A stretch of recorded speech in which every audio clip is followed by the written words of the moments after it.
FPL Game Week 2 completed it, mate. Game Week 3 is now officially in our sights. And in today's FPL episode, I'm going to be talking through my team, my plans ahead of this game week. We're also going to do a quick review of Jamie and Reese's team. And more importantly, I'm going to be giving you 5 of the most owned players at the minute that you need to get out of your team ASAP. Roll the intro.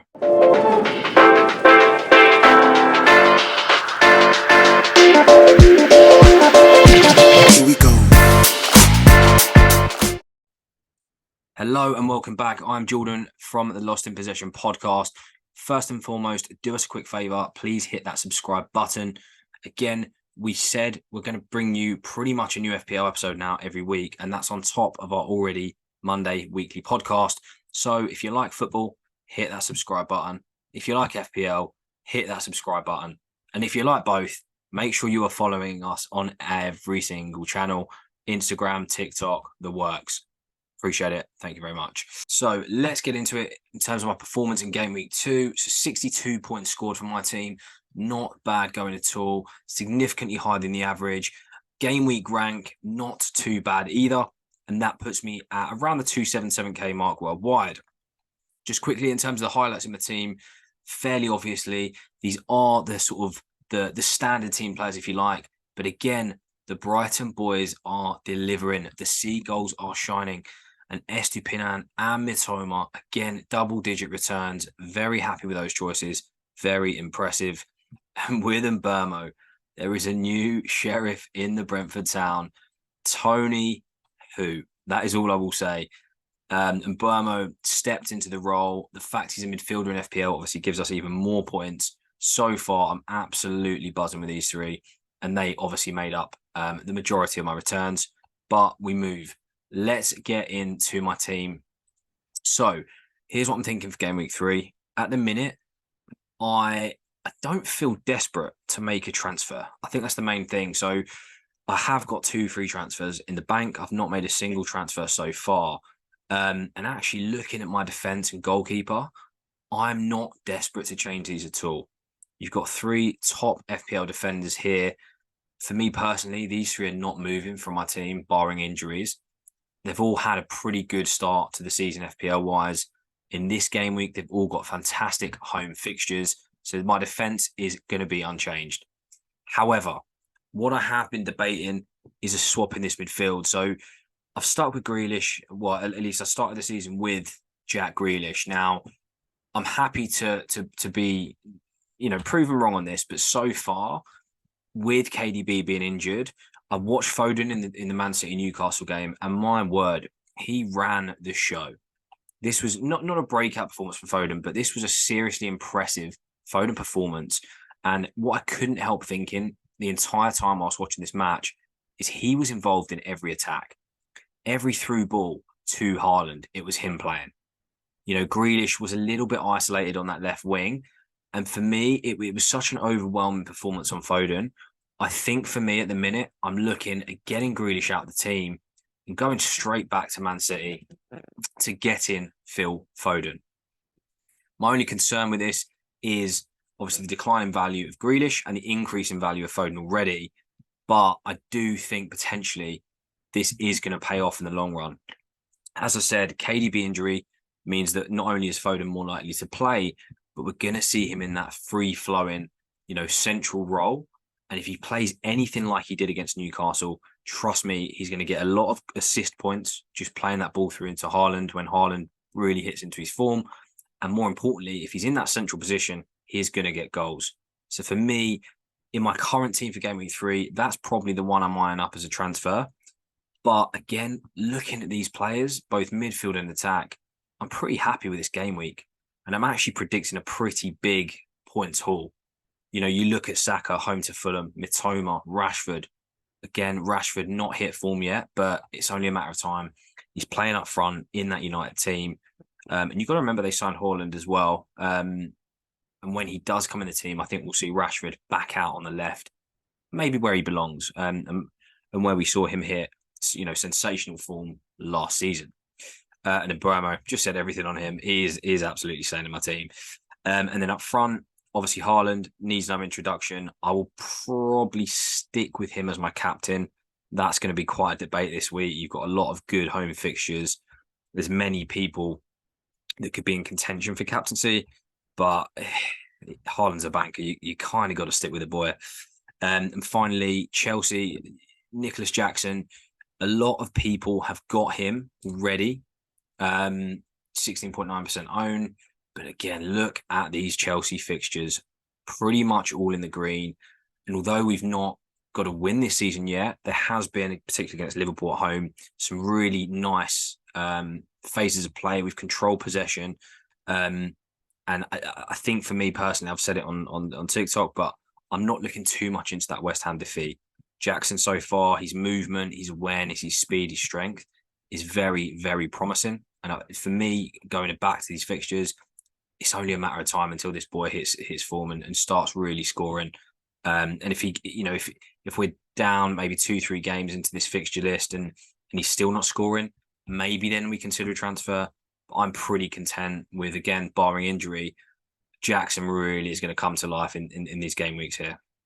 So yeah, not too much going on in my team this week, but for me, the evidence is overwhelming. And I probably will bring Foden in for Grealish and just admit I was slightly wrong on that one. And then subs don't really need to touch on, but Trent is obviously currently an injury risk and also away to Newcastle. Don't see him keeping a clean sheet there, so he will probably be sitting on the bench. Let's move on just quickly before we get into the juicy part, if you like. This is Jamie's team here. So again, well, funnily enough, Jamie has clearly touched on one of the players. So, spoiler alert, Pickford is one of the 5 players that you absolutely have to transfer out. So he's currently 13.6 owned. 13.6% of FPL players currently have Pickford. And after the absolute drubbing from Aston Villa and a disappointing opening fixture, I think you've got to sell Pickford.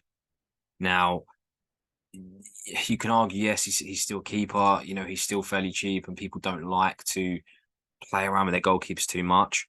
But if Everton continue this form, again, you can maybe argue 2 reasonable fixtures here, but they are just going to get trashed every week. That's the simple truth of the matter. So, spoiler alert, Pickford, I would personally advise selling him. And speaking to Jamie, I think that probably is in his plans already. But moving on to his defence, again, looking pretty good here. Estepinian and Chilwell, same as me. Walker, no one's replacing Walker at the minute. And out of that City defence, the rotation risk, Walker's probably the lowest risk, I'd say, out of that back 4. Onto the midfield. Now, he's gone here for Salah. We've got, again, Salah at the price he is. You've got to consider this now. 12.5 mil, and for that price, you're expecting him to hit his peak FPL form that he does year after year after year. At the minute, yes, he scored an offside goal against Chelsea. I've not seen enough from Salah personally. He looks a little bit frustrated. In my opinion, he doesn't quite look the player, he is and he has been. So I'd be a little bit concerned if I was Jamie at this point, having Salah in and the next fixtures and albeit after the Newcastle game, it does improve. I would just, potential red flag on Salah at this early stage. Again, these are the 3. I've just said I'm getting Foden in my team, so I can't imagine James gonna get rid of Foden. These 3, no question for me. Now, Pedro, I think we look at his ownership stats and 24.4% of players have Pedro. And it's been a mixed bag so far. Game week 1, obviously, missed an open goal, scored a penalty, so everyone was buzzing. But after that, he then gets dropped in the next game. So although it's a bit of a risk and at 5.6 mil, he's already gone up in price. This one's a bit of an issue because now regardless of the fixtures, first of all, the fixtures aren't great. So Brighton have had a good start, but they are going to get some tests along the road here. But if he's not starting every game, I think that's when you're going to have to start considering looking at alternatives. So again, possible red flag on Pedro. But maybe let's wait another game week or 2, see how he gets on. And again, Henry, for me, if you're not following us on TikTok, by the way, give us a little follow. Details are down below. So the video I did yesterday was on Henry was one of the 3 players that I think players should be getting in their teams ASAP. fairly good run of fixtures, 4.6 million. Brentford are flying. So again, I like this. And potentially, I mean, looking at this team, Henry's probably still going to stay on the bench. But if Jamie wants to make the call and say, look, I don't think Pedro's going to start, potentially he could do something like that. But we'll see. We'll leave it up to him. Moving on. So last but not least, this is Reese's team. So again, just touched on Pickford. Is he going to stick or twist with Pickford? My recommendation would be to sell. This for Reese is his concern. So you've got Stones on the bench who assuming he's fit and going to play, I'd definitely bring him in as a starting lineup here. But this for Reese is the concern. You've got Liverpool and Newcastle playing each other. You've got both of these guys here playing Trent and Botman. In my opinion, this will be a 1 or 2 kind of game. So I think Reese might need to make a transfer here because you're pretty much, well, you're very unlikely, in my opinion, to be getting any clean sheet points from Botman and Trent. You've also got the injury risk on Trent. So you could be in a position where Botman doesn't keep a clean sheet. Botman's attacking returns, just we've seen, aren't particularly high. Where if Trent's on the pitch, you can make the argument, he's capable of scoring and assisting. But if he's injured and doesn't play, I think Reese is then in big trouble. So let's just change this up for him already. But Matoma, obviously home to West Ham, he'll be coming straight into the team. I'd probably say for Gibbs White. You've got Soboslai again. He's impressed me, but away to Newcastle was a tough fixture. As I said, I don't see Liverpool scoring loads of goals. I don't see them dominating the game. So I think Reece could have a bit of a trickier week this week, just with a couple of these, particularly the Newcastle and Liverpool fixture causing him issues. But again, other than that, I can't really complain with this midfield. You've got Matoma in form. Eze's impressed me and I think will continue to be the main man at Palace.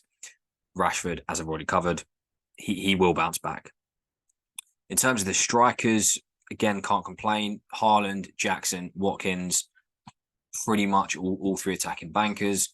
We've touched on these guys already, but let's talk Watkins. Not a bad run of fixtures. A few potential, banana skins in here, but Watkins he's shown he can deliver an FPL. So I'd probably be keeping him in my team at this rate. Not desperately needing to change, but as I said already, for Reese's team, you've got to be careful here with the Liverpool players in Newcastle. But we'll see how you get on. And as always, let us know your thoughts on my team, on Jamie's team, and on Reese's team in the comments below. We've pretty much got 100% reply rate, so we will get back to you in some format.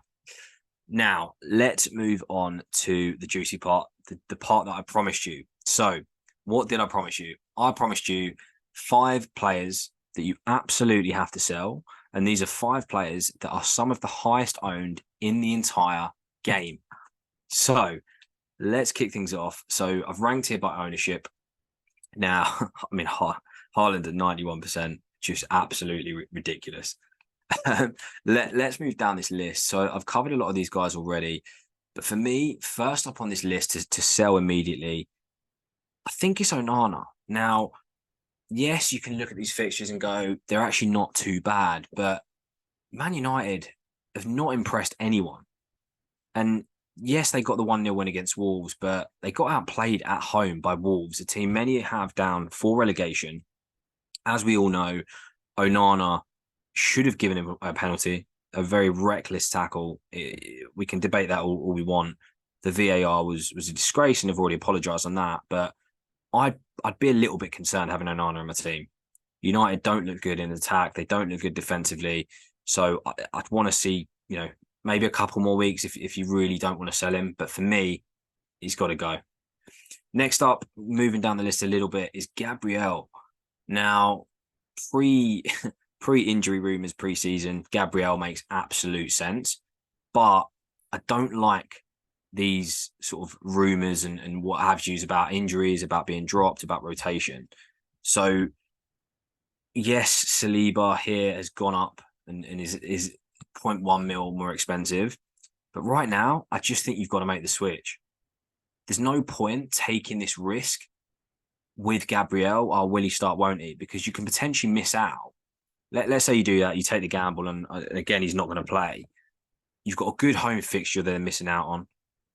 Home to Man. Well, if the current Man United side turns up, you could say that's an easy fixture as well. But looking at these 3 games potentially, taking the risk on Gabriel, I don't think is worth it. So for me, 25, a quarter of FPL players have got Gabriel still in their team. You've got to get rid, in my opinion. Next up, again, moving down the list, this was the spoiler from earlier. I've already made my feelings clear, but it is, of course, Jordan Pickford. A 4-0 defeat to Aston Villa, a very uninspiring opening fixture for Everton. And yes, you can make the argument that, Wolves at home, Sheffield United away isn't bad. Let's not forget, Wolves outplayed Man United away. Yes, we know they've got issues scoring, but the way Everton are playing, this is a game I'd actually fancy Wolves to score in. Sheffield United away, again, the way Everton are playing at the minute, I think that will be a tough fixture. They could easily concede. And then you're looking at Arsenal and Brentford, which they will concede in. So for me, again, big ownership, 13.6% owned. He's got to go. Next up, we move down the list to Liverpool. Now, again, we've debated it on our Monday episode, our Monday podcast. Again, if you're not already following, please do us a favor, hit the subscribe button, check out some of our latest content. We are going to be having, as I said, a new podcast out pretty much every Monday without fail. And what we're going to try and do for you guys is give you an FPL episode every single week. So hit that subscribe button. Thank you. Darwin Núñez. So everyone's favorite, I don't know what you want to call it. Everyone's favorite joker, potentially. 9.2% of players took the gamble on Darwin. I assume these 9.2% of players bought him before any games or any a ball was kicked. The reality is he's not getting in this team. Luis Diaz has been playing on the left side in his position. He's been outstanding. He's been, in my opinion, the most exciting Liverpool player so far. Darwin is not going to be playing. And yes, he'll come on as a sub, as an impact sub, and it'll cause a bit of issues for defenders. But at 9.2% owned, 7.4 mil, you've got to get him out of your team. Why? You can't be paying 7.4 million for a guy who's going to play 20 minutes a week. If Diaz goes and gets injured or something changes, maybe bring him back. But he cannot be weighing. I can't believe he's almost weighing 10% of FPL players down, and he's not going to play. So he's the 4th. Get him out of your team. And finally, last but definitely not least, it is my boy Reece James. Again, 9.1% of players still have him in their team. Yes, we know he's injured, injury prone, Mr. Injury prone himself. Unfortunately, he has again suffered another injury. Even if he gets rushed back, this just isn't a risk worth taking. You've got Chilwell. I've just shown you Chilwell. For me, if you're going to get a Chelsea defender, it has to be Ben Chilwell at this point. The way he's playing, the way he's going down the wings, he's almost playing as a winger. You have to get him in your team. And luckily, I was right. I made the call before the season between Chilwell and James, and that was based on pre-season. Chilwell was just more attacking pre-season, didn't have the injury doubts. So for me, there's no point of having Reece James right now. You have to have Ben Chilwell. So if you do, the 9.1% of players who have Reece James, get him out of your team and get him to Ben Chilwell. Just to reiterate, look at this run of fixtures. Look at this. Green everywhere. Get Ben Chilwell in your team. Reece James injury concerns then don't matter, and you will be printing FPL money for the next 6 weeks. There you have it. That is another FPL episode wrapped up. As I said before, please do subscribe, comment, follow us on Instagram, follow us on all the socials. We pretty much reply to every message. And as I said, we're going to be coming at you live with a new FPL episode pretty much every week. That wraps us up for another episode. As always, like, comment, and subscribe. You know the drill.